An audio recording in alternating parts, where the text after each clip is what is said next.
কোরআন পড়লেও নেকি, কোরআন শুনলেও নেকি হবে।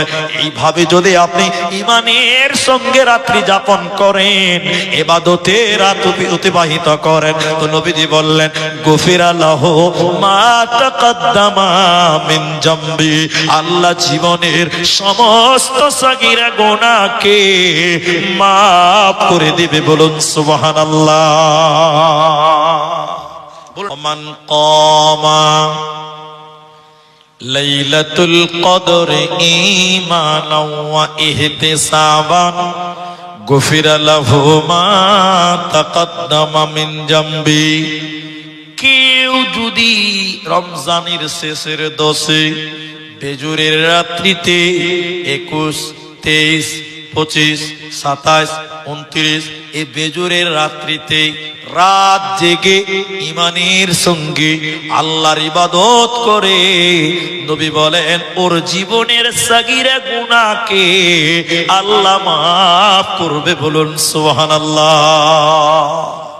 এখন মুর্শিদাবাদের ভাই লাইলাতুল কদরে খালি পিকনিক খায়, ঠিক বলছি না? নাই আপনাদের গ্রামে আছে, আপনাদের গায়ে আছে, দেখবেন সবে কাদার রাত্রিতে জায়গায় জায়গাতে পিকনিক হয়েছে। ওটা কি পিকনিক খাওয়ার রাত নাকি? একদম খবরদার নয়। আমরা বক্তা আমরা বিভিন্ন জায়গায় যে দেখেছি হু হা করছে মসজিদে, কেউ রান্না করছে, কেউ চা করছে, বিভিন্ন আয়োজন। এভাবে জীবনের গুনাহ মাপ পাওয়া যাবে না। তাহলে কি করবেন? আমার দিকে দেখেন, উজু করে মসজিদে গেলেন, মসজিদে গিয়ে 2 রাকাত নামাজ পড়বেন, সময় লাগবে 30 মিনিট কমসে কম। কয় মিনিট? বলছি 30 মিনিট কি করে 2 রাকাতে লাগে? এবার আমার দিকে দেখেন, এদিকে দেখেন। আল্লাহু আকবার, সানা পড়লেন, আউযুবিল্লাহ বিসমিল্লাহ পড়ে সূরা ফাতিহা পড়লেন, বিসমিল্লাহ পড়ে সূরা মাউন, রাআইতাল্লাযী ইউকাযযিবু বিদ্দিন। এরপরে আপনি পড়বেন ইন্না আ'তাইনাকাল কাউসার। এরপরে পড়বেন আপনি কি কুল ইয়া আইয়ুহাল কাফিরুন। এরপরে আপনি পড়বেন ইদা জাআ নাসরুল্লাহ। এবার পড়া হয়ে গেছে, আর জানেন না, আবার বিসমিল্লাহ থেকে শুরু করেন। আর রাআইতাল্লাযী ইউকাযযিবু বিদ্দিন। একটা সূরাকে বারবার বারবার মুহাদ্দিসগণ বলছেন নফল নামাজে পড়া যাবে। একটা সূরাকে বারবার পড়েন, কিছুই জানেন না, শুধু আপনি কুল আউযু বিরাব্বিল ফালাক জানেন, আপনি ওটাই পড়েন, সূরা ফালাক, কুল আউযু বিরাব্বিল ফালাক। একবার হয়ে গেছে, আরেকবার পড়েন, আরেকবার পড়েন। করতে করতে করতে করতে অনেকবার পড়েছেন, দাঁড়িয়ে থাকতে পাচ্ছেন না। এবার বলবেন আল্লাহু আকবার, একদম পিঠটাকে রডের মতন সোজা করেন। এবার বলেন সুবহানা রাব্বিয়াল আযীম। আরো আছে, অতিরিক্ত অন্য দোয়া আছে, এই দোয়া পড়েন। একবার, দুবার, তিনবার, 300 বার, 3000 বার, 3 লাখ বার, যতবার ইচ্ছা ততবার আপনি পড়ুন সুবহানা রাব্বিয়াল আযীম। বারবার বারবার বারবার পড়েন। এবার আপনি আর থাকতে পাচ্ছেন না রুকুতে। এবার বলেন সামি আল্লাহু লিমান হামিদা। এবার দোয়া পড়ে নেবেন রব্বানা লাকাল হামদ। এবার সাজদায় চলে গেলেন, লম্বা সাজদা, সুবহানা রাব্বিয়াল আলা। 3 বার কেন, 9 বার কেন, যতবার ইচ্ছা ততবার পড়েন। এরপর আপনি দোয়া পড়েন, দোয়া দোয়া দোয়া দোয়া, সাজদাতে দোয়া পড়েন, রব্বিরহামহুমা কামা রব্বায়ানি সগীরা, আল্লাহুম্মা ইন্নাকা আফউন তুহিব্বুল আফওয়া ফা'ফু আন্নী, আল্লাহুম্মা ইন্নাকা আফউন তুহিব্বুল আফওয়া ফা'ফু আন্নী। আপনি দোয়া করেন রব্বাগফিরলি ওয়া লিওয়ালিদাইয়া। যে কোনো দোয়া, কোরআন তেলাওয়াত না, দোয়া মনে করে পড়বেন। যেগুলো কোরআনেও দোয়া আছে ওগুলো পড়া যাবে, দোয়া মনে করে পড়বেন, আয়াত মনে করে তেলাওয়াত নয়। সাজদাতে দোয়া করলে দোয়া কবুল হয়। লম্বা সাজদা দিবেন, এই করে 2 রাকাত নামাজ পড়তে সময় লাগবে 30 মিনিট। কত মিনিট লাগবে বলেন?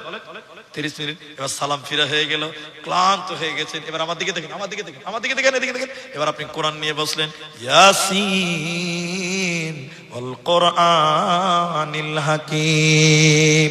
এবার বলো মুনি সাহেব কোরআন পড়তে পারি না। ঠিক আছে, যে কোরআন পড়তে পারে ওকে বলে এই ভাই ভাই ভাই তুমি কোরআন পড়ো, আমি শুনবো। এবার আপনি কোরআন শুনবেন। কোরআন পড়লেও নেকি, কোরআন শুনলেও নেকি হবে। এইভাবে যদি আপনি ঈমানের সঙ্গে রাত্রি যাপন করেন, ইবাদতে রাত অতিবাহিত করেন, তো নবীজি বললেন গুফিরা লাহু মা তাকাদ্দামা মিন জামবি, আল্লাহ জীবনের সমস্ত সাগীরা গুনাহকে মাফ করে দেবে। বলুন সুবহানাল্লাহ। বলুন একবার সুবহানাল্লাহ। আর যদি আপনি পিকনিকে ব্যস্ত থাকেন তাহলে কি হবে? আল্লাহর নবী বদদুয়া করেছেন, জিবরাইল বদদুয়া করেছেন যে রমজান মাস পেল, গুনাহ ক্ষমা নিতে পারলো না, এই লোকটা হালাক, এর নাক ধুলি মলিন হোক, এর নাক মাটিতে দেবে যাক, এই বরবাদ হয়ে যাক। জিবরাইল নিজে বদদুয়া করলেন, নবীজি বললেন আমিন, আল্লাহ তুমি তাকে ধ্বংস করে দাও। বলুন নাউজুবিল্লাহ। তাহলে আমরা রমজান মাসে ইবাদত করে, আল্লাহর কাছে কান্নাকাটি করে, সাবে কাদারের রাত্রিগুলো অতিবাহিত করব, উদযাপন করে, ইবাদতে উদযাপন করে আল্লাহর কাছে ক্ষমা নেবই নিব। বলুন ইনশাআল্লাহ। যেটি মানুষ আছে, আমি আপনাদের ওয়াদা দিয়েছি, এটি গ্রাম আমার অত্যন্ত পছন্দনীয় প্রিয় গ্রাম। আপনারা দেখেছেন আমার চলে যাওয়ার কথা ছিল আসাম, আজকে, এবার কালকে চলে যেতে হবে। তো কালকে হঠাৎ ফোন করেছে গ্রাম থেকে বেদারুল, আমার স্নেহের, আমাকে অত্যন্ত ভালোবাসে, বললেন যে শেখ কাল তো মনে হয় আপনার প্রোগ্রাম নাই। মানে ও আমার খবরটা রাখে, আর মাঝে মধ্যে ফোন টোন করে। তো আমাদের একটু অসুবিধা হয়ে গেছে, আপনি রাগ করিয়েন না। আর এই গ্রামে যত বক্তা হয়েছে, আমার মিতা আছে, নাম্বারটা আমি দিয়েছি, আরো বক্তাদের নাম্বার আমি দিয়েছিলাম, আমাকে বলেছিল নাম্বারগুলো দেন, আমি নিজে নাম্বার দিয়েছি। তো আমাকে বললো যে কালকে যদি আমাদের প্রোগ্রামে আসেন তা আমরা অনেক খুশি হব। তো আমি ছিলাম দিনাজপুরে, কালকে আমার দুটো প্রোগ্রাম ছিল, এটা দিনের বেলায় ছিল কোচরা গোপালপুর মাদ্রাসা, আর রাতের বেলায় ছিল কালিয়াচকে বৈষ্ণবনগরে। আজকেও দুটো হতো, একটা কালিয়াচকে, একটা এখানে। তো এ আমাকে বললো যে আপনাকে 10টায় আসতে হবে, তো ওই লিগে ওই প্রোগ্রামটা ছেড়ে দিলাম, ওই জন্য এটাতে এলাম। তো এসে দেখছি যে আমার টাইম মাশাআল্লাহ 1টা বাজে। যাক আলহামদুলিল্লাহ। তো আমি আপনাদের গ্রামকে ভালোবাসি এবং আপনারাও যে আমাকে ভালোবাসেন এটা আমি বুঝতে পারি, আমি অনুমান করতে পারি। আপনার এলাকা, আপনার লালগোলাতে এমন কোন মাদ্রাসা আছে ব্যতিক্রম এক একটাতে যে আব্দুর রহমান আসেনি? আমি প্রায় মাদ্রাসায়, প্রায় এলাকাতে আমাদের এসেছি, বুঝতে পারি যে লালগোলা মুর্শিদাবাদের লোক আমাকে অত্যন্ত ভালোবাসে।